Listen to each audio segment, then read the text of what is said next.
अस्मदा दे गुरुपरम्परां श्रुतिस्मृतिपुराणानाम् आलयं करुणालयं नमामि भगवत्पादं शङ्करं लोकशङ्करं शङ्करं शङ्कराचार्यं केशवं बादरायणं सूत्रभाष्यकृतौ वन्दे भगवन्तौ पुनः पुनः। ॐ सहना भवतु सहनौ भुनक्तु सह वीर्यं करवावहै तेजस्विनावधीतमस्तु मा विद्विषावहै। Om Shanti Shanti Shanti. So now for the invocation mantra. Chaitanyam Sarvagam Sarvam Sarva Bhuta Guhashayam Yat Sarva Vishayatitam Tasmai Sarva Vide Namaha.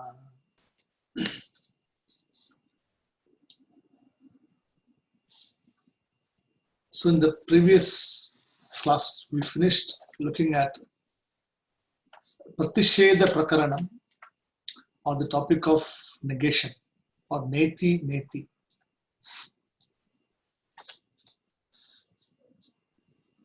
And the first one, the mantra we saw, how to negate all the Anatma, and then finally arrive at the Atma.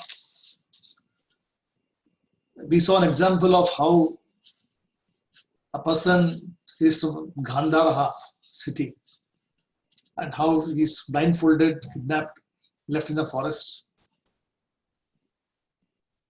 and how a wise person comes and gives him instructions. When he cries loud for help, there's nobody there in the jungle excepting this wise person who happens to be a passerby. And he gives instructions how to lead oneself out of the misery he is going through. So this person listens to the instructions because he doesn't have paper and pen to write. He only listens to what is and memorizes everything. Then he follows the instructions exactly what is said by the wise person. Had he taken a wrong step, or had he assumed something different, it could have been difficult for him to come out of the forest. A similar example also is given another Upanishad, Brihadaranyaka Upanishad, where a person who is a robber comes in to steal something in the palace of the king. The guards catch him and take him to the king. Then he pretends or he proves his ignorance, saying that he is a mentally disoriented person and he is not fit to be punished. See, in the olden days, when you have a defect in your physical body or mentally also, then the king won't punish you. They will only punish the person who has got fully fit. Right? Ellam nanmikke, idu nanmikke. I hope you remember that.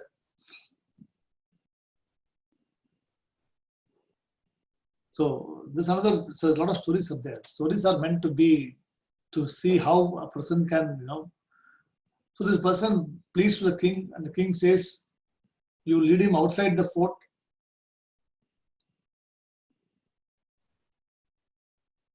And ask him to just go. So the fort is so big and it is full of lights when the person enters. Then when it's taken out, all the lights are switched off.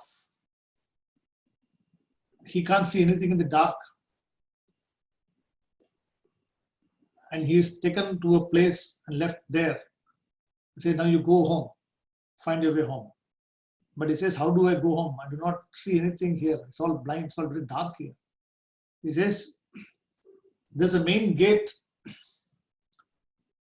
And to the main gate, if you just go, keep going to the right,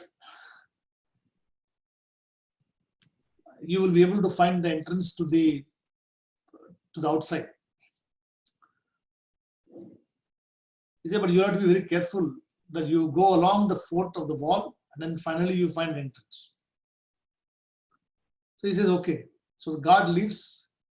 He starts to now touch the wall, feel the wall and goes. Guard says, go to the right. He goes to the right. He keeps going to the right, and after some time, he gets some itch or something bothering him. So he takes his hand off and starts to, clean himself or do whatever is required to get this there. Again, he places his hand and he starts to go. Ultimately, he comes to the same guard where he left. He says, you said if I just keep going, I'll be able to go to the other side, but I actually come and got you again. So he says, you didn't follow instructions clearly. Then he remembers that accidentally he forgot at that point of time where he was, or his mind wasn't there at that time. So because of that, he couldn't get back to the place. He again landed at the same place. So what this says is that our attention, our mind has to be always active. It is possible for us to forget if we are not in constant touch with the Shruti or the Shastra. So even if we gain knowledge also, Shravanam should happen, Maranam should happen, Nidhyasam should happen. Because it is very easy for any person to forget. Assuming that, let us say you are Aham Brahmasmi, the concept is clear to you. And you say, now I achieved my objective, Aham Brahmasmi, I don't have to study everything. You just throw all your books out. Or you just, just live the way you want to do. It is possible that due to this particular idea, after some time, this knowledge will vanish. If the knowledge is not very, very steady. If you just gain the knowledge has to be established very clearly. So this particular chapter, Ishvara Atma Prakaranam. So Ishvara Atma Prakaranam, this particular 4 verses, talks about the non-dual nature of Jivaha and Ishvaraha.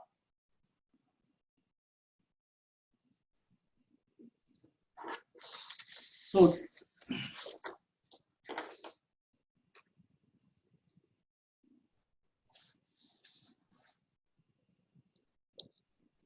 if a person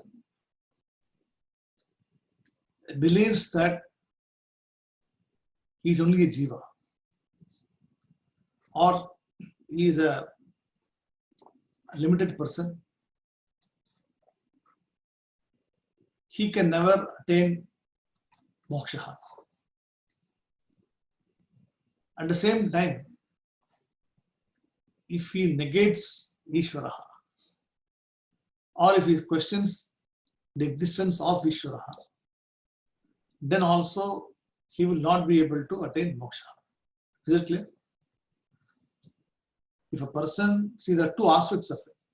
If a person thinks about himself as samsari, if a person thinks about himself as a karma kandi, or a person who thinks that I am a karmi, I will do upasana, I will do japaha, I will do stavaha, all of them I will do, and I will attain immortality, then it is the folly, it is the wrong notion of the jiva. At the same time, the jiva also thinks that there is nothing really called Ishvaraha. It is only an imaginary thing. Then also he will not be able to attain immortality. See, a mortal person cannot become immortal just by doing some things. It is just not possible for a person who is a very strong mentality that I am this person. So whatever activities you do, whatever upasana you do, whatever meditation you do, any sort of prayatna you do, you will never be able to attain that status of Brahman. Because the concept of Anatma, Anishwaratvam is well established. Ishwaratvam, Anishwaratvam. So Anishwaratvam means there is no Ishwara, or there is nothing really here. So if you take this view, or a person takes this view, then it comes with defects called doshaha. So if a person takes himself as jivaha, then it comes with doshas, correct? You are subject to defects because a jiva is a limited person, limited in nature, and because being limited in nature, he is subject to all the raga dveshas, and because of this, he is subject to punyam and papam, and he is a samsari forever. And the samsara always has got defects. It is not a perfect life. Correct. So, if you take this view, then the jiva also is subject to defects, dosha. If the jiva thinks that Ishvara is not there, or there is nothing really to be achieved here, then he negates Ishvara. Then also Ishvara becomes nothing for him, shunyatvam, or Ishvara is something not to be pursued. Then also it brings defects in his thinking. So both the aspects of this is discussed in these 4 verses, where the Purva Pakshi puts forward ideas, and it is an imagination of the person where he thinks that there is something really to be achieved. So what is the purpose of studying Vedanta? What is the purpose of doing all these things to gain or to go to that place called moksha, which is indescribable, not achievable, not talkable, cannot be heard, cannot be touched, cannot be objectified, cannot be experienced. If all these things are there, why do we do so much prayatna? The question. Why can't we just live the way what we are and just be what we are and just ignore? So this is also another theory being discussed. So for that, the teacher here uses an example from the Brihadaranyaka Upanishad, which is in chapter 3, section 8, mantra number 18. Chapter 3, section 8, mantra number 18. So 3.8.18. So I sent you on WhatsApp just a small description of what it is. So the first dosha he talks about here is called Shruti Virodha Doshaha. Shruti Virodha Doshaha. It means Shruti says that you are Brahman, you are the Ishvara. But I conclude or I have a vision that I am not the Ishvara. I am only a Jiva. So this contradicts the view given in the Shruti.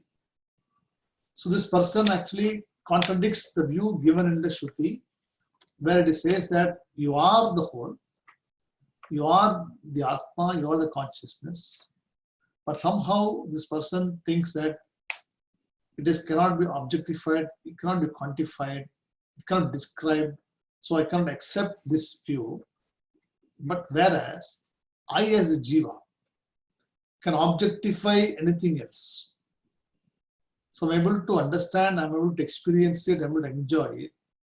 Thereby, I feel this is Ishvara.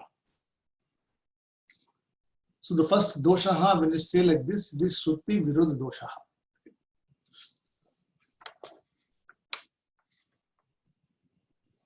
Then the second doshaha is called Nish Prayojanatvam doshaha.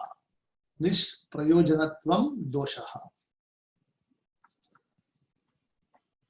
So here the person has a view. See, what is important to know here? All of us here, at some point of time, will oscillate in these views. It is not Purva Pakshi, it is our own view. Sometimes we have a view. See, what is all the purpose of studying everything here? Finally, you are telling me that Brahman cannot be achieved. Brahman cannot be known. It cannot be touched, experienced. What is that you are trying to do here? This question may arise.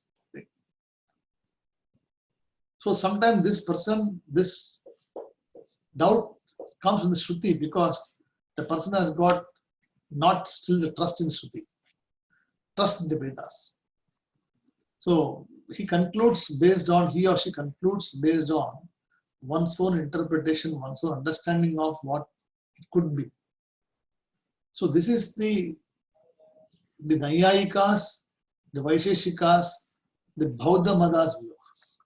This is how, because they do not accept Shastram as a Praman. They do not have any Pramanam or anything to go back and validate. It is everybody's perception. So today one Bauddha Mada will come, he will have his own theory. Another person will come and refute the other person's theory. He will say that, no, this is better than this theory, and he will propose his own theory. So this keeps going on and on continuously without any end. But ultimately, you have to want to prove something. There should be an adharam, there should be an existence, there should be somewhere to trust something. Do not trust yourself. If you do not trust the Shastram, and if you just want to be something just floating around, then it is not acceptable. That's why it says here, Nisprayojanatvam doshaha. It means what? It is something not known. See, Nishprayojanam means what is the prayojanam of studying all these things when it cannot be known? Then, not knowable. Not known, not knowable. So it cannot be known also. So it cannot, is something which cannot be known, not knowable, and need not be knowable. Okay. So it did not be, this is the view of the Purva Pakshi. It did not be known to us. I am very happy where I am contented. Why do we need to know, or why should I know about something which is not knowable? Ultimately, you are going to come back and slap you in the face and tell that it is not known. So when all these things you are trying to do is to come back and to this whole thing, then it is of nishprayojanam to me. I do not have any value for the studying of the Shastra. Mind you, here we are talking about the jiva. Here, all these arguments are proposed by the jiva who is not convinced about the Shastram or who is fully not understood what the Shastram says. So there is a thought process going on in the mind of the person, like a battle going on in the person. Should I continue or not continue? Should I go to this path or not go through this path? Should I go back to my older path? Some people have already done this. They have traveled for a few years, then they have left everything and they've gone back to the old path, because for them, they couldn't comprehend what it is. They were very happy in something which is objectified, quantified. It can be upasanam, it can be bhakti, it can be bhajanam, anything. So in my own lifestyle, I've seen so many people, they have studied, they are very knowledgeable in all these aspects, but somehow they are not able to comprehend this particular truth, because it is like an uncharted territory. If you are not very clear about what you are trying to pursue, what you're trying to achieve, then if you just continue to be studying for academic purpose, then it will not lead you anywhere. That's why he says here that a mortal can never become an immortal if a person thinks otherwise. There's no other way other than remove the adhyasam or the adhyasaha or the false perception which a person has about one's own self. So this is what we also saw in the previous example, Neti Neti, how you should remove this. Right? Second one is called Nishprayojan Doshaha. Then the third one we're talking about is Shunyata Varnana Doshaha. Shunyata Varnana Doshaha.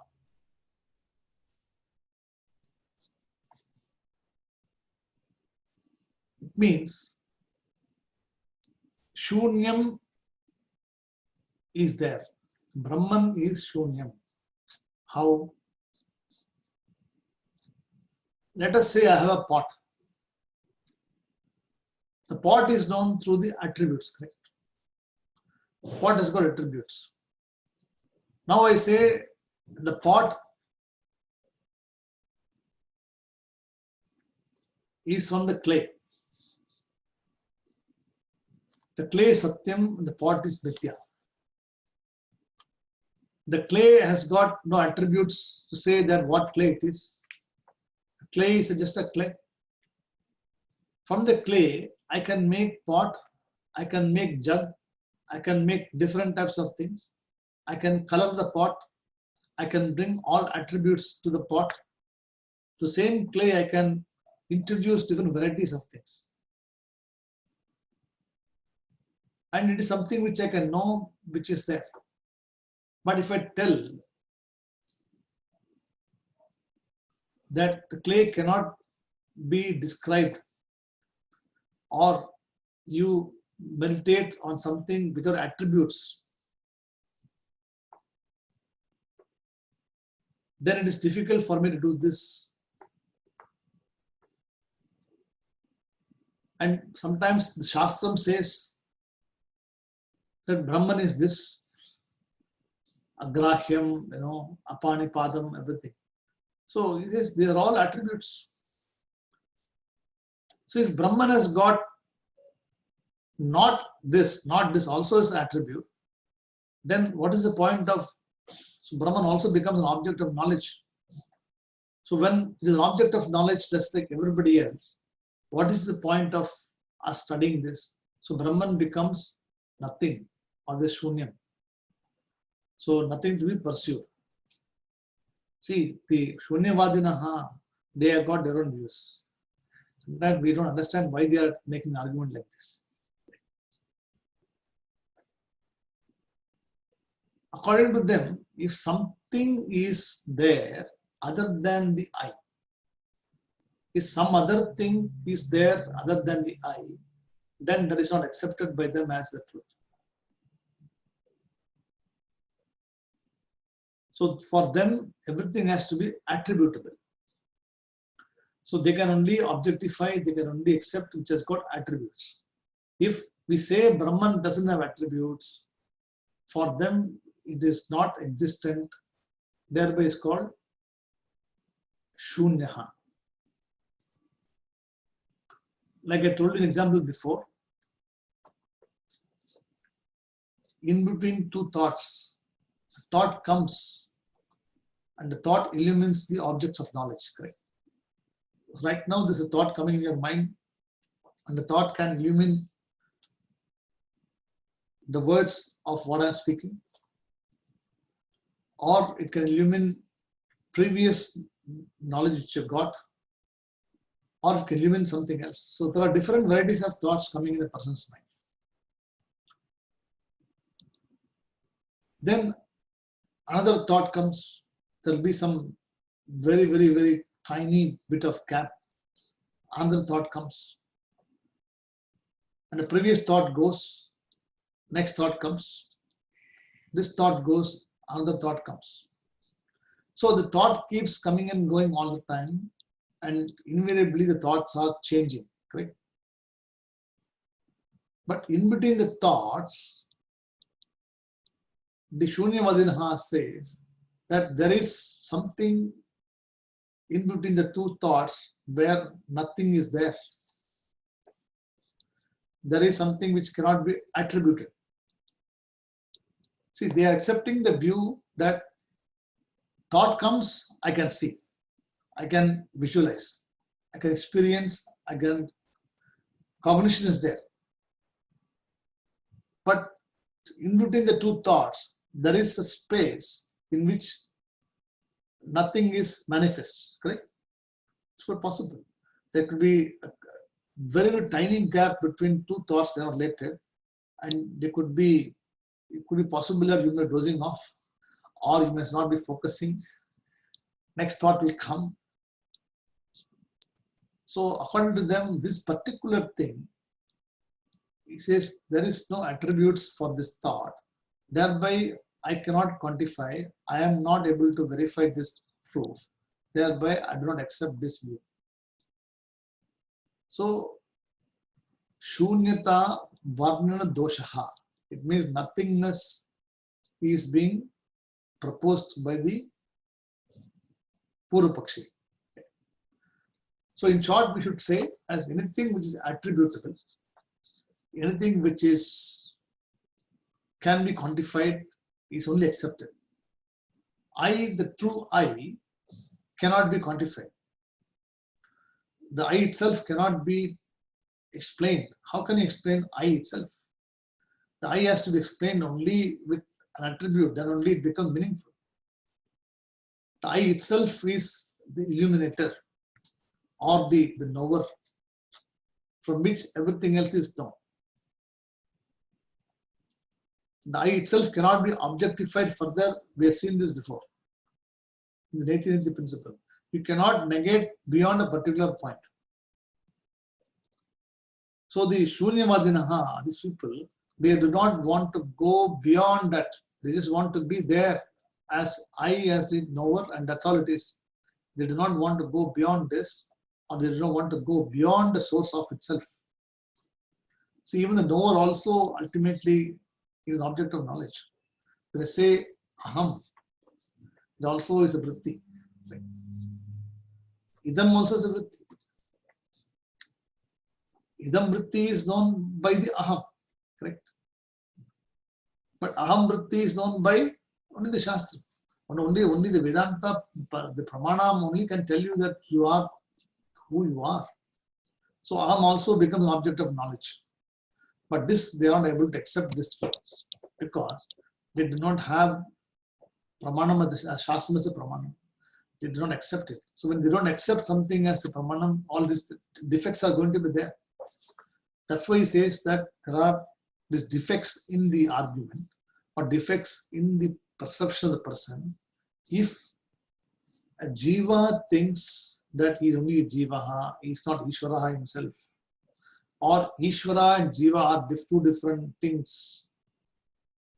And this theory is present in all schools of thoughts excepting Advaita. Only Advaita philosophy, you will not find this particular difference.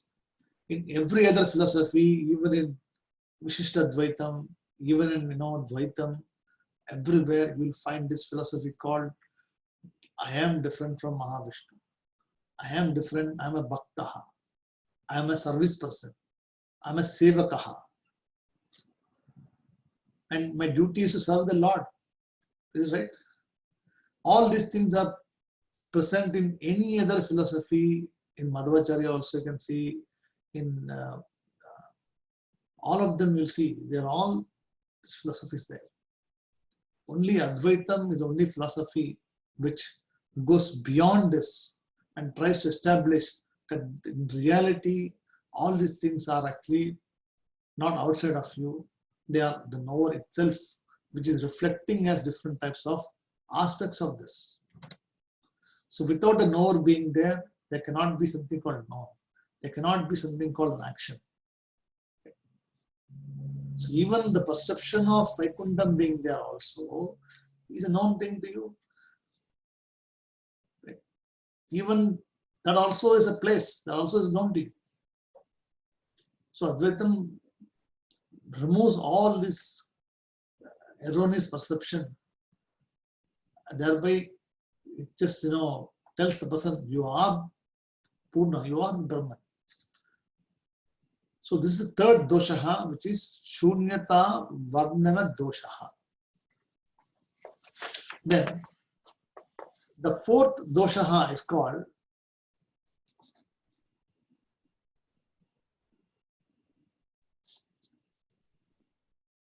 Aprashakta Pratisheda doshaha. Aprashakta Pratisheda doshaha.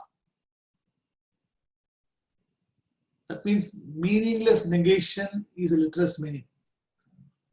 That means meaningless negation.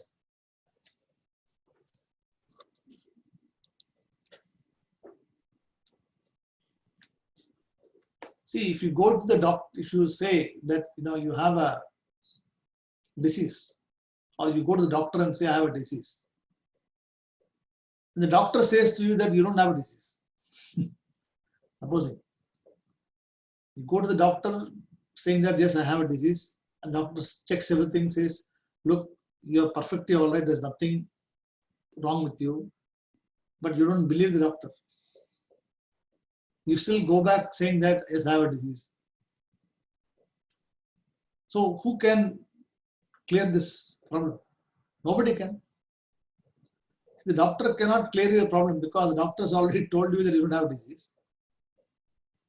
But you're not willing to accept that there is this particular truth. So this is called not possible or aprashaktaha pratisheda doshaha. So these four doshahas are present in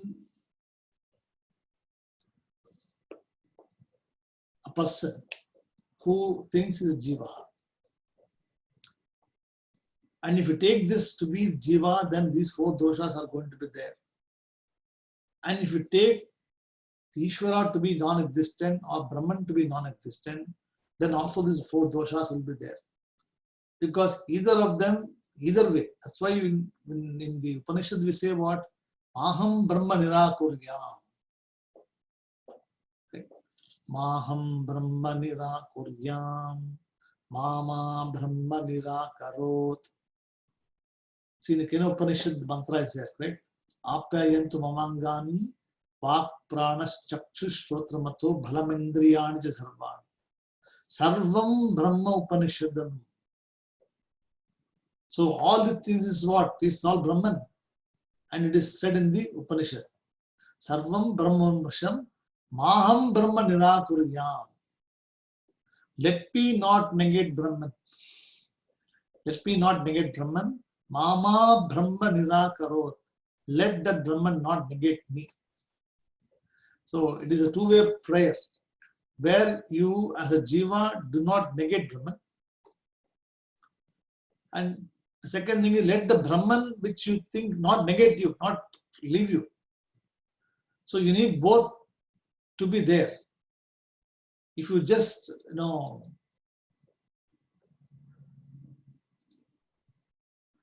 if you keep just expecting that this is what it is, then the Shastra also should not let you go. So it's a prayer. Same way here also. It's a meaningless negation called Aprashakta Pratisheda Doshaha. So 4 doshas we saw. I mean, this is the introduction I'm giving you. I'm not gone to the mantra yet actually. But when you read the mantra, you understand what it is. So the first doshaha is called Shruti Virodha Doshaha. Shruti Virodha Doshaha is the negation or the non-acceptance of what the Shruti says. Then second one we saw is the Prayojanattvam Doshaha. So the purpose of studying Upanishad is being questioned by this Purvapaksha. Because he cannot identify himself or anything without an attribute. The third one we saw is called Shunyata Varnana Doshaha. Shunyatvam or non-existence as the one. And the fourth one is called Aprashaktaha Pratisheda Doshaha.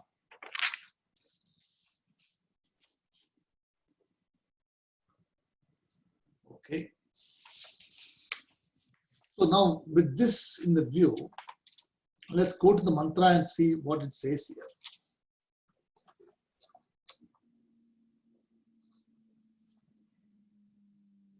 Ishvara Cheda Anatma Syat.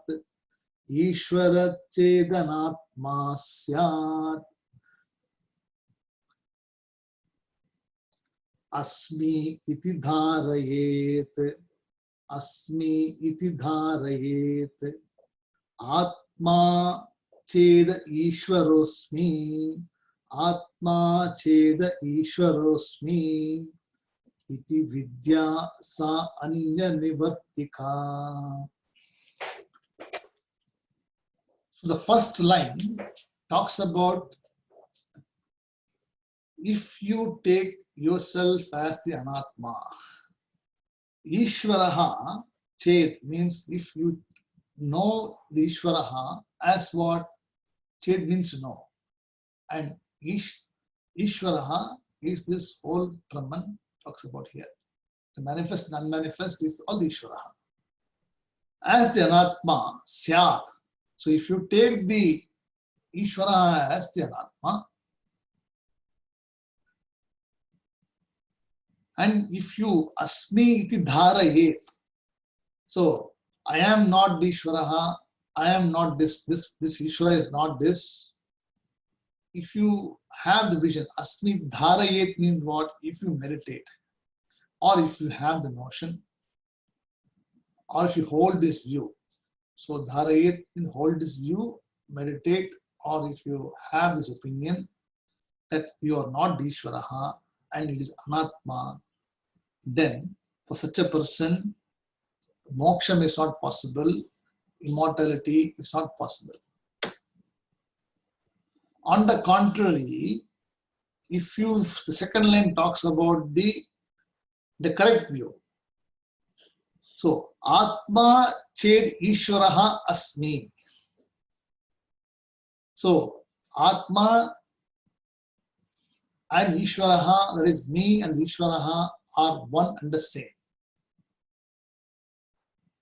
Atma Ched Ishvaraha Asmi iti Vidyaya sa anya nivartikaha. So through the study of the knowledge, sa vidya, I mean that knowledge, what does it give you? Anya nivartikaha means all the other anatmas are removed. Anya nivartikaha.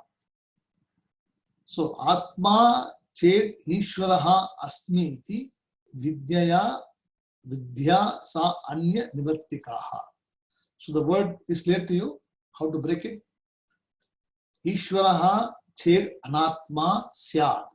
First line. So if I take the Ishvara as Anatma and I believe in that, Asmi iti dharayet. So if I take this view and if I hold the view, if I continue to have this view, the illogical view, then I will never be able to attain moksha. On the contrary, how to correct the vision? The correct vision is given in the next line, saying that Atma Chet Ishvara Asmi. If I take the Atma or myself to be the Ishvara, that means me and the Ishvara are not different from each other. One and the same. Asmiti. How does this come? Vidya, only by knowledge. You cannot become an immortal person just by doing karmas. Here indirectly criticizes, or he points out the fallacy of a person who thinks that one can attain Brahma Aikyam, or one can attain knowledge, become free just by doing karma, bhakti, upasanam, all sorts of, anything you see can be done other than knowledge. So knowledge is the only way by which you can become or remove the view that you are a mortal and become an immortal. There is no other way. So the importance of the study of the Shastram is emphasized in this, that you can do whatever you want. Everything will have objectified. Karma will have duality. Bhakti will have duality. Upasana will have duality. Correct? In everything there is a duality. Even if you meditate on your own prana also is an object of knowledge.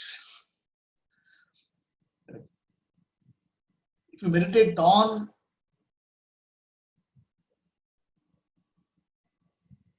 any object, Sagunam Brahma also, it is still Dvaitam there. So it is not, as long as there is duality, there will be Bedaha. Ishvara Jiva Bedaha will be there. And this difference will not let you progress to Ekam. Is it clear?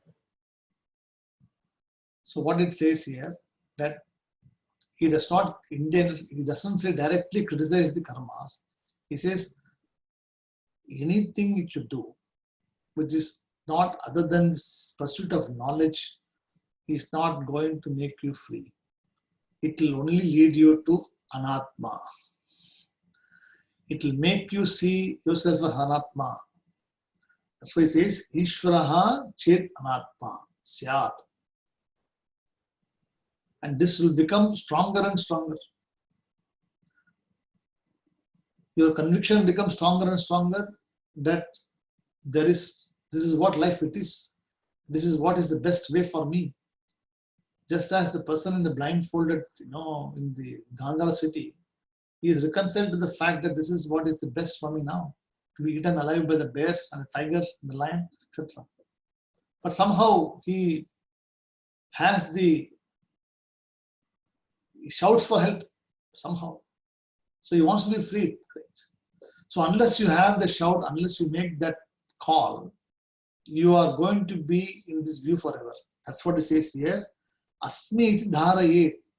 So this conviction that I am different from Ishvaraha will continue to exist for a very, very long time, and I will never be able to come out of it. But on the contrary, Atma Chet Ishvaraha Asmiti, if I know this as the truth, Vidya Sa Anya Nivartikaha. So this Vidya will remove all the other Anatma objects from me.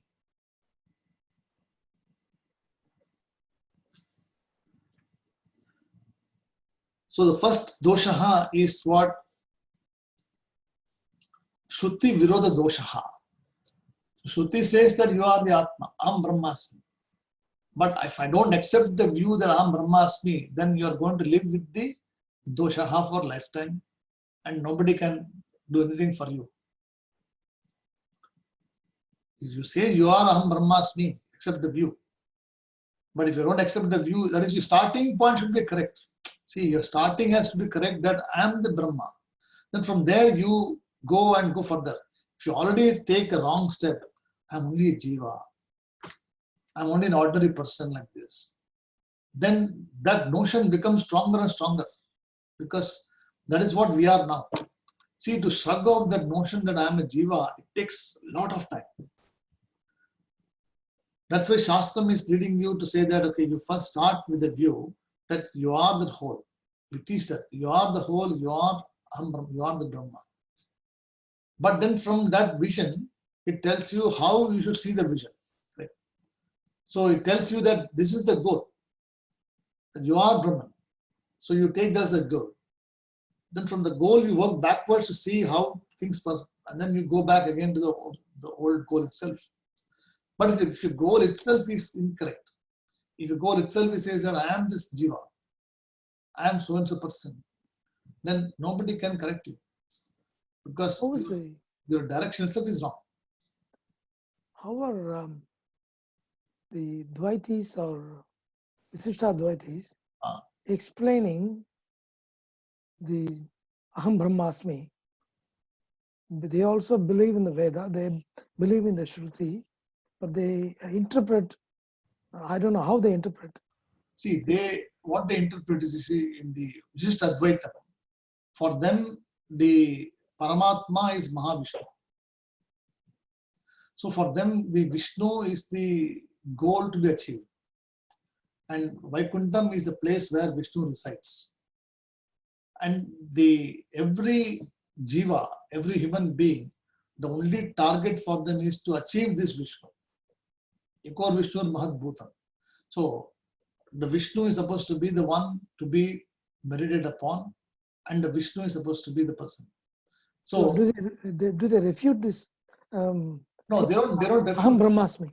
No, what they do is, for them, Aham Brahmasmi is equal to Vishnu. Brahman is equal to Vishnu. And according to Advaitam, Vishnu is only a name. And Vaikuntham also is a particular place where Vishnu resides.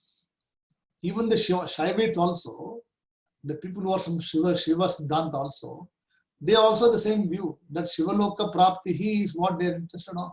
They want to go to Kailasham. They want to go to Kailasha.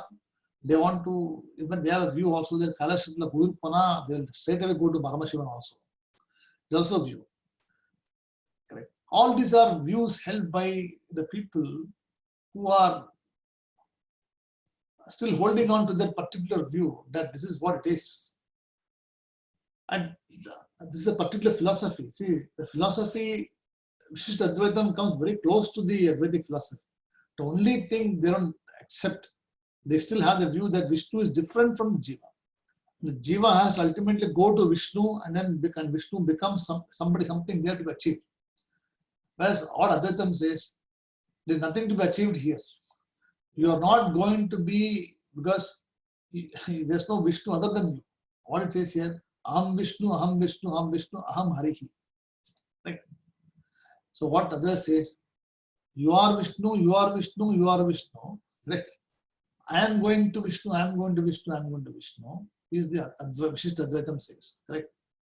Whereas what Advaitam says, Aham Vishnu, Aham Vishnu, Aham Vishnu, Aham Harihi, Govindo, Aham Harihi. So Govinda also is me, Aham Hari also is me, Aham Vishnu also is me. All of them is me. There is no other thing, Vishnu, other than me. So I am the Vishnu. So there is really no going to Vaikuntham at all. There is really nothing to be gone there at all. It might, this theory may affect, the Visishta Advaitis, the people who are like, who are, Suresh is there. Suresh is, he was a Visishta Advaiti before. He still, and our Shishadri also is Visishta Advaitam. Is that correct?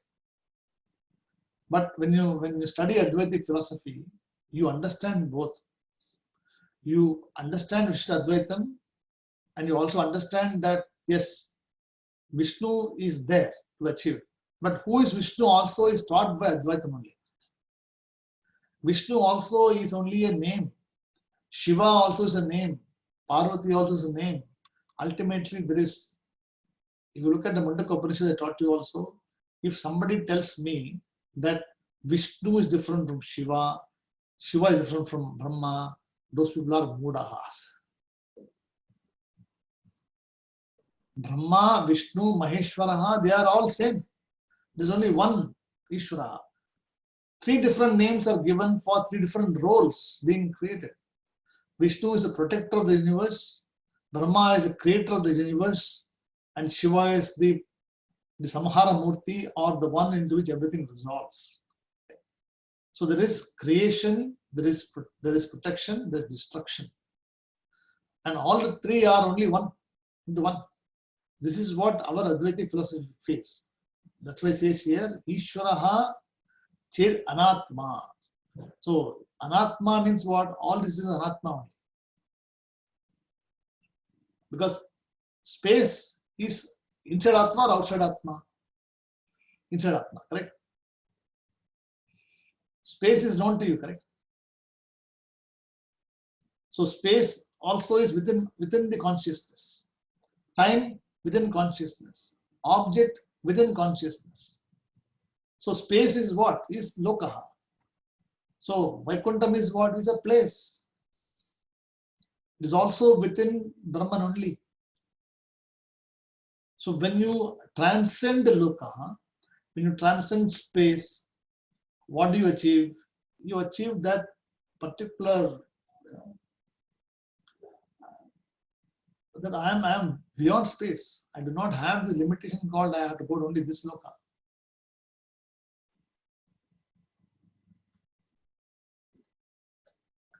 So even the Bhakti philosophy also the same concept. According to the Bhakti can be varied. See, the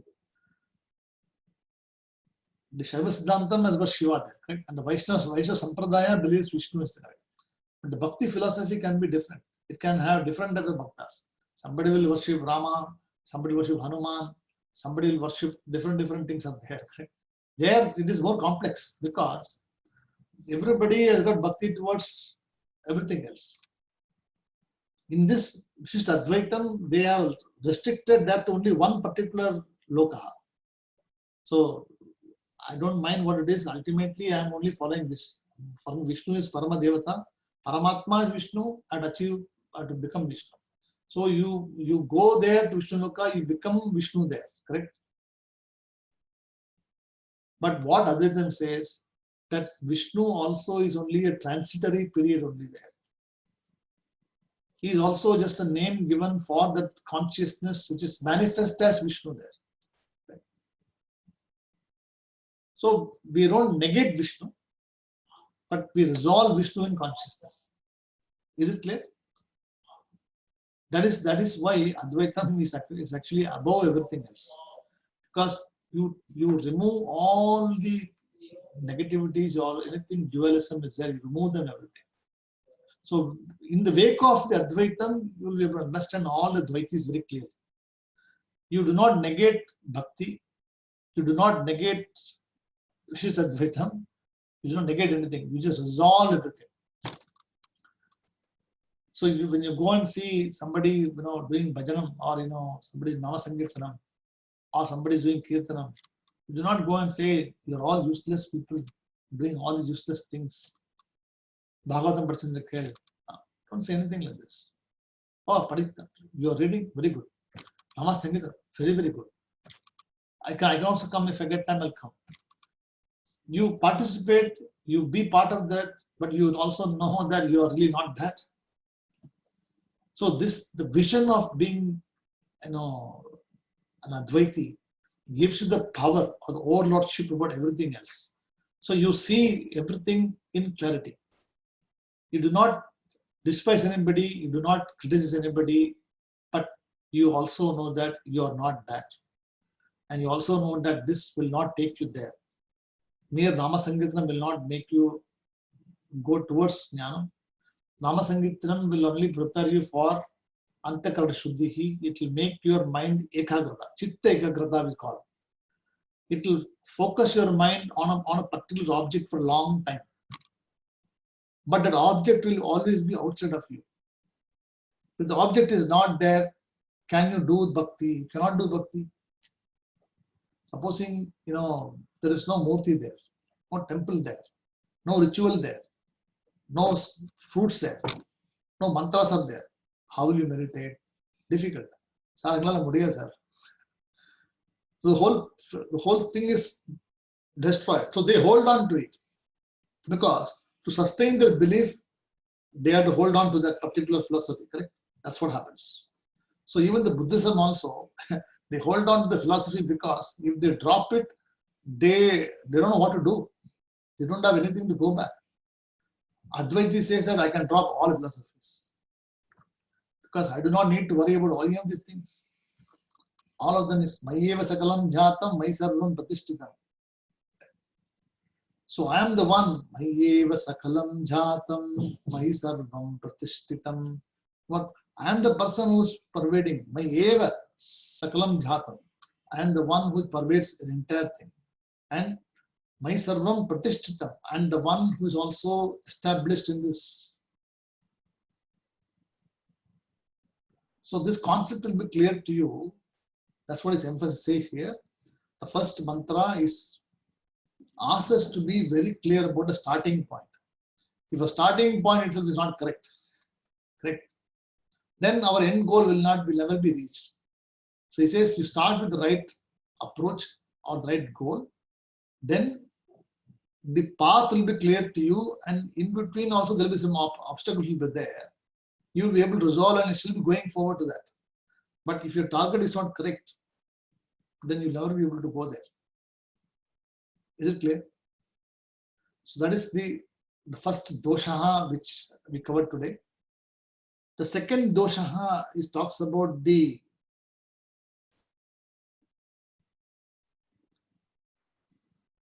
second nishprayojatvam, or the fallacy, or the utility of the study of the Vedas, which we will go through next class. For that we'll use the text I sent you from the Brihadaranyaka Upanishad, and we will use the example to see what the Purva Pakshis are arguing. So this is clear to you, this mantra is clear to you.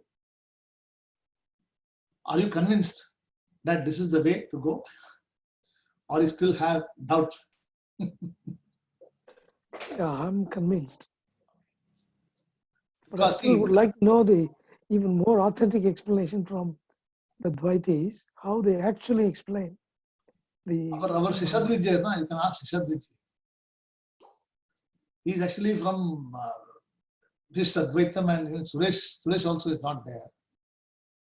Because they have a much deeper explanation, whether we agree or not, I'm sure, because they are also believing completely in Vedas. So they believe in Vedas, correct. What they do, see, for them Vedas are there. They believe in Vedas, they study. But if you ask them, they will say that don't study Bhagavad Gita, study Bhagavatam. Because for them, Bhagavatam is supposed to be the highest of the order, and the Bhagavad Gita is not that important for them. So again, Aham Brahmasmi is a Veda Vakyam, the most important Veda Vakyam that correct. They cannot negate. See, for them, Aham Brahmasmi, when say Aham itself is not clear to them. See, the Aham itself, according to them, is not very clear to them. For them, Aham is Vishnu. So, Aham is, when Aham becomes Vishnu, then your Lakshya becomes what? Vishnu only, correct? Whereas the Advaitis, what Aham says, I am the Brahman. So, Vishnu also is within me, Shiva also is within me, Hanuman also is within me, Rama also is me, everybody is me. There is nothing other than me here. So, I am not worried about going to any loka. I am not going to be worried about any particular status of getting anywhere. So this person is very, very grounded absolutely in knowledge, and in everything, all the lokas disappear into him. Whereas in the other philosophy schools of thought, the Buddhism, what they think, that I am the whole, means I, the knower, with what I know, everything can objectify, and there's nothing other than myself in terms of objectivity. That means if I cannot objectify anything, that thing doesn't exist for me. This is the view of the Buddhist philosophy, or Vaisheshika philosophy. Then the Vishishta Advaitam talks about that I am the Jiva, I am the person, I am the Upasaka, I am Manushyaha, and my only purpose in this life is to go to Vishnu and become Vishnu and stay in Vaikundam forever. This is the view. Is it correct, Sheshadri?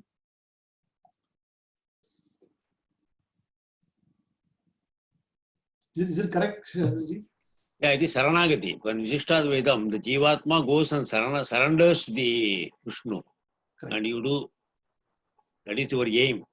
Correct. Absolute surrender. Correct. So that's the view. Because, so Vishnu, so you go somewhere from here to a place called Vishnu Lokaha, correct? And then surrender and then do service to the Lord. Paramatma. The Jivatma goes and surrenders to the Paramatma and do service to the Paramatma. That is what we believe. That is Vishishtadvaitam. Correct. So you got the reply, Jaishankarji? No. Okay. See, when you do service means what? There's a person to be served and a server. No. My question is quite technical.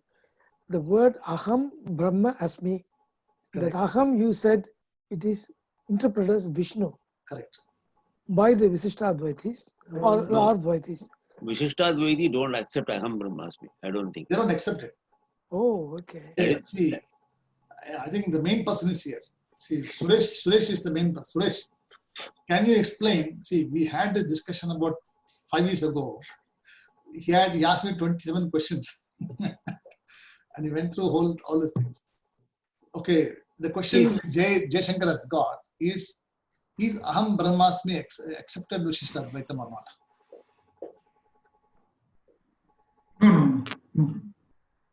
No. Cannot. In my knowledge, cannot. So what does Vishishtadvaitam accepts? Like what is the view of Vishishtadvaitam? The view is basically it is an organic oneness. Basically, we accept that Advaitam is the truth because that is what is enjoined in Vedas. Correct. Aham Brahmasmi is already there in the Vedas, but we can't accept it in the way Advaitis accept it. So that is why it is called Vishishtadvaitam. There must be a technical. Qualified non-dualism. I have an overall understanding of Vishishtadvaitam, but I'm now going into technical details of how they interpret specific Veda Vakyam like Aham Brahmasmi or Tattvamasi. The Jivatma goes and attains the Paramatma at the end. It goes and enjoins. No, that is another explanation. I'm just specifically asking about this Mahavakyam. How is it being treated by way of explanation? Sir, if I can say, so from what I have learned, what basically says is Jivatma has forgotten or separated itself from Paramatma. And the whole philosophy is to elevate yourself from Jivatma to Paramatma. Yes, so this Paramatma is this Paramatma outside of you or inside of you? It is considered outside of you in Vishishtadvaita. Okay, so. But it is together, it is like one entity, but joined together. It is a pan-organic kind of bonding. That's what we call it. It is not the same, but it is together. That is why, we have what the concept of Tridandi. In Advaita, the sannyasis, they have only one dandi, right? Correct. Only one dandi. Whereas the Vishishtadvaiti sannyasis, they have tridandi. 3 dandas, and then which are tied by a rope. So these they indicate the Jiva, Paramatma, and the Jadaparul. The actual world, the Jagat, Jiva, Paramatma, and Paramatma together. So these are one, but these are not the same. Okay. They are together, always together. They cannot be separated. So they have is advanced. Prakriti is also Sat in their opinion, which is the Jada. Absolutely Sat. There is no Mithya. And the Purusha is there is no Mithya. Everything is true. Purusha Everything is both Jiva and Paramatma. So Yeah. Purusha and Paramatma, Jiva and Paramatma are Purusha. Prakriti is also there. All the Yeah. three things are Sat throughout. Yeah. Yeah. Yeah. Okay. Sat in the sense, in a way, we also have the order of reality very similar to Advaitam. That is there. So we are also told not to take everything on face value. It is also, but we don't call it Mithya, that's all. We are still supposed to focus on Paramatma, and we are supposed to withdraw from the Laukika Vishayam, which is the Jagat, right? Right. That concept is there. The Jagat See, Vishishta is Advaitam is true. very close to Advaitam because the only is called qualified non-dualism.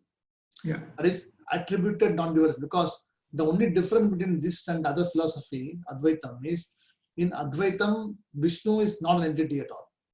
Vishnu is not an object to be achieved at all, because Vishnu also is supposed to be a name or a form which is, or a place or something to be achieved there. Whereas in the in Vishishta Advaitam, Vishnu is to be attained. Right? It has to be achieved, it has to be, you have to merge with Vishnu. Whereas Advaitam says that you are already Wow. Vishnu. You are already Vishnu. You do not need to become another Vishnu to go and do another service to another Vishnu there. So you service to the Lord is you. See, in Vishishta Advaitam, you go there and you do service to the Lord, correct? So when you do service to the Lord or to the Bhagavan, it means that there is a Lord and there's a Bhakta also there. So the Bhakta and the Lord will always be, there will be Bheda. There will always be a difference, the name will be there. In the Advaitic philosophy, there is no Bhakta, there is no Bhagavan, because everything is only you. There is no worshipper, there's no worshipped, there's no worshipping. All the three, Triputi Vedaha becomes merged into one. So there is no more prayer, there's nothing more to be achieved, there's no travel required, there's no objective like you have to become one with something because you're already the one. So this is the difference. And the Advaitic, the philosophy just clarifies or removes the thing called Mithya or the Vishnu into the person. That's all it does. They are very, very close in terms of the philosophy. They follow pretty much everything what we do. The only difference is that there is a travel to a particular place. Even in Saiva Siddham also, Shaivam also, the Siddhantis believe that you have to go to Shiva Loka Prapti. You have to go to Shiva Loka. And in Vaishnava Sampradaya, you have to go to Vaikunta. Correct?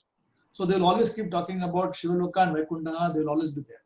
The Vaishnava will not go to Shiva Loka temple. Shiva Loka will not respect Vaikunta because it's still there. But Advaiti, he doesn't really bother about all this. He says, "What? I don't really care whether Vishnu or Shiva. For me, both are same. I go to every temple. For me, everything is Mahavishnu only. Everything is Shiva only. So the concept just expands. So you accept as one. You do not have the Bheda anymore as Brahma, Vishnu, or Maheshwara. Ultimately, all the three are only one. This is the view of the Advaitic vision. So they just merge. Just like the different rivers, they merge into the ocean. And after merging in the ocean, there is nothing more called a river anymore. The river loses its astitva, correct? It becomes just called the Ganga or the ocean. That's all it's known. As long as there is this view, there will always be differences in opinion. It is only for correction. That's what it says here, what? Ishvaraha ched anatma, correct? If I take the Ishvara to be the Anatma, if I take the Ishvara to be the object of knowledge, then my knowledge will remain like this forever. You got the idea, Jaishankar ji? Yeah. Because if Advaitam, that's why he says here, if I take anything as Anatma, if I take that to be known or that is not the truth, then I will have this vision for lifetime. I will not be able to come out of it. So for that, you'll have to let go of that vision. You'll have to let go of it somehow and resolve it into this. You can still have that view. You can still have that knowledge there. Yes, this is there. But I also know that that is not the truth. It is only a transitory period, transition into this. So ultimately, knowledge that Vishishta Advaitam merges into Advaitam. Just like, see, Jnani sees Dvaitam. See, I also see Dvaitam, you also see Dvaitam. I cannot say that I don't see you. If you ask me, do I see you? No, I only see Brahman. I'll be lying to you. I'm seeing you as you are. So you have got a name, you got a place, you got a particular feature which I can see you, I can describe you, correct? But it doesn't mean that I can see you. At the same time, I can resolve the differences into saying that, oh, he's also just like another Brahman. That's all it is. So it is cognitive. It is not physical. So all these things, even this Vishnu also, Vaikuntham also, Shivalokam or Kailasham also, has to be resolved only cognitively. Physically, you cannot. First of all, nobody has gone there to see. Number one, nobody has come back and tell you that a Vaikuntham is like this. You cannot even talk to them because you don't know who has gone to Vaikuntham. You don't know who has come back from Vaikuntham. How it is like, we don't know. We can't talk about it. So we are able to accept those things as something which you cannot see, but we are not able to accept ourselves as the Atma, which is a difficult thing. You know what I'm saying? This is the most difficult thing. You can accept everything else which you cannot see as it's okay, no problem. But when the Shastram says that you are the Brahman, it is difficult to accept. That is where the contradiction lies. And the contradiction is removed by the person who studies the Veda. He understands Advaitam at the highest level. He resolves, he continues to be a Vishishtha Advaiti. It doesn't change the vision. He doesn't become, he may live, continue to pray Vishnu, continue to do activities, everything he will do. At the same time, this vision that, that this is not this will be resolved in this cognitively. Right?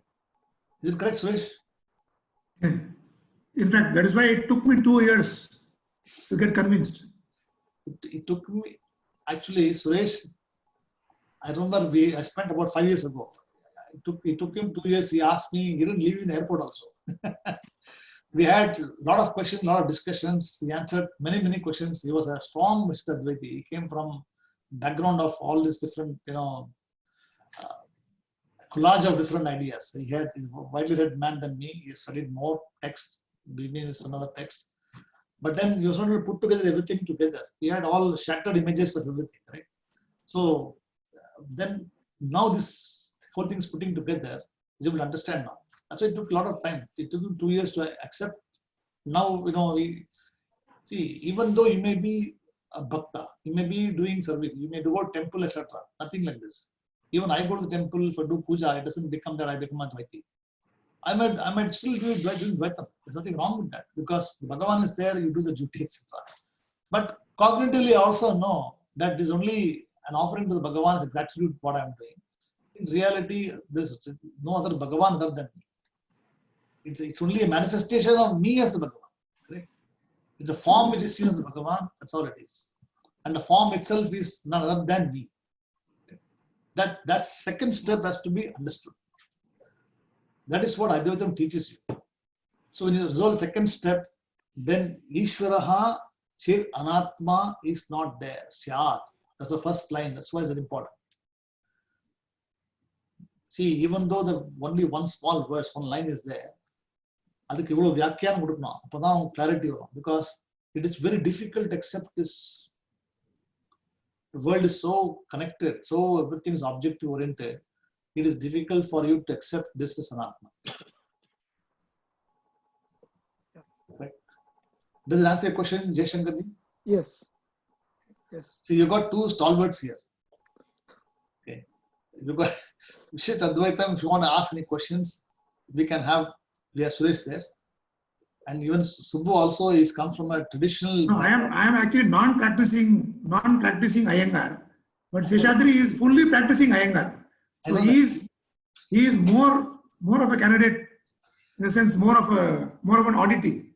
Correct. To be in Advaitam. Correct. But he is more advanced than me in many ways because he studies every day. He reads about even more advanced Advaitic topics like Ashtavakra Gita and all that. So you should be knowing. So Ashtavakra Gita is the same thing as what philosophy is, Advaitic philosophy. So in that knowledge itself, you will be able to see all these fallacies. Ashtavakra Gita was written by the guru of Shankaracharya, of Adi Shankara. Correct. That is extreme Advaitam. You are already a liberated soul. Yeah. You're already free. So you are already a liberated soul. You need not do anything. Just observe, that's all. That is what Akshatra Gita in short. Correct. So you already see, when you have the vision, that's what it says here. You do not have to do anything here, go anywhere and become something or do puja, service to the Lord, because there's nothing to be done here. That's what it says here. Even our Subbu also come from very strong, I think Krishna Premi is from the tradition of Krishna Premi. Oh, I'm from Krishna Premi. Okay. Subbu is from Krishna Premi my tradition village. because his tata, are you related to Krishna, Yes. right? Yes. My tata got him to Bombay actually. Like so many years back. So school that's how it was. So Oh, I'm a that's it. pretty big devotee of Krishna Premi, and I'm not Ashta. What is that? I'm pure Dvaitam, Bhakti chanting. That is how I grew up. There was nothing beyond that. It was all Nama Sankirtanam, Bhakti, Pravachanam. That was my exposure. Temples. My father used to go to Shabarimala for like 35 years. Pakaram, always there. So I grew up in that situation. I am from Krishna Premi tradition. I grew up in Paranur, where Paranur, oh, wonderful. I am Paranur. My name is Jaishankar Paranur. Oh, okay. Paranur. Paranur, that's what it is. I am from Krishna Premi tradition originally, Okay. but my father was a Vedanti. And Okay. all my father's brothers and sisters, they are in the chief disciples of Krishna Premi. Oh, I was okay. also supposed to be pulled out of school and put into Krishna Premi's first set of students in Okay. Paranur. My father, because he believes in Advaita, so he did not put me in the Krishna Premi school. Whereas Okay. all my cousins, Shrikant Sharma, Neelabal Sharma, and Oh, they're all your, okay. they're all my Okay. cousins, and Okay. Krishna Premi's wives, 4 of them are my Attai's daughters. Okay. Okay. Hema, Hema, Geeta, and the Mani, Peri Mani, Madhuram. Okay. They are all our family. See the beauty of it, Subbu. Jay actually he got pulled out of Vedanta because of Vedanti, because there was some karma already there that he was destined to be a Vedanti. So he got somehow.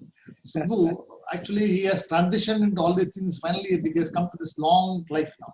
I remember when I went to Singapore, I asked him, Shankar, idala namu kuttu varadu, idala mudiyadu. He told me very clearly. He said, I don't think I will get out of it. After 3 years, I went to meet him. He himself came and said, I want to study. Is it right, Subbu? Yeah. Correct. Absolutely. So it was, he still has got a background. So what it tells you is, you can be anybody. You can be a Bhakta, you can be Dvaitam, you can be Vishishadvaitam, it doesn't matter. Ultimately, all these things are all going to strengthen your views. Right? With the Advaitam, what does it do? It strengthens it.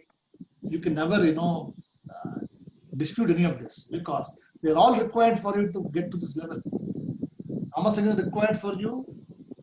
Same, everything is required for you. Vishnu, Bhakti also required for you. That's why in Advaitam, all these things are merged into one. So you never let go of anything. That's the beauty of it.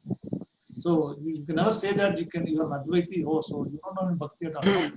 Advaiti is always a Bhakta. Advaiti always knows. He knows, respect every culture, every religion he knows.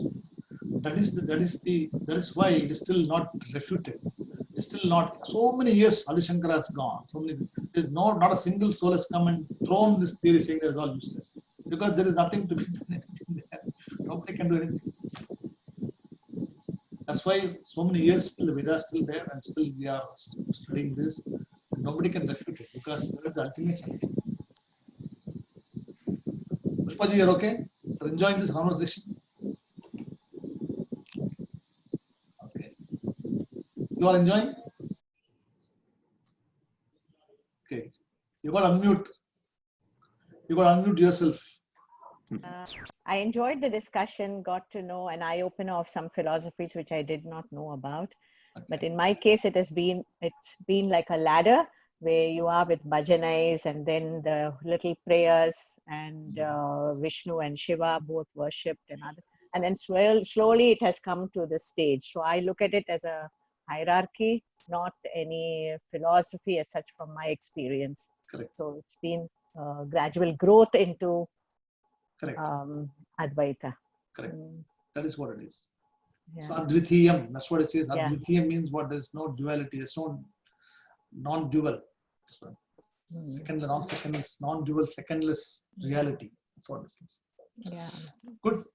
Good So- to have that bunch of people here who are so knowledgeable. Great. See, all these people, see, Suresh is my classmate. He Mm. sit next to me, behind me, and Subbu is also from the same school, same class. Oh, okay. All these people, like. Uh-huh. Uma also, she's from Singapore. She's from the same school, but different batch. I mean, different class. She's Okay. from Marathi or Sanskrit division, I think. Mm. So all the three of us. In fact, Uma actually was the first, the nimitta karanam for me to get into this. Mm. And I was actually doing something on my own, studying on my own. And she wanted to study this due to various reasons which I know, and she also knows. And that is how she was the first student actually. She came on board. Mm. And after that, other people have come on board and everything else, and that's how we have progressed a lot. So it's good to have a bunch of people who have got different ideas. So Very one is good. from Rama Sangitram, one is from Vishishtha Advaitam, one is from Shishadriji is a well-read person as well. So and Jay. So we got a collection of people here who are in their own right. They got their own views and they got their own experience, knowledge, which is good. That's what we need as Satsangis. So it becomes more enjoying to teach for me, knowing your background, number one. I already know your background. So I understand the questions you may have about this also. Okay, so we will conclude the class here, and next class we'll again meet to look at the other two verses and see where the teacher heads there. Om Purnamadah Purnamidham Purnat Purnamudachyate Purnasya Purnamadhaya Purnamevavasishyate. Om Shanti Shanti Shanti. Harihi Om Tatsat Shri Gurubhyo Namaha. Harihi Om. Namaste. Hari Om. Okay, sir.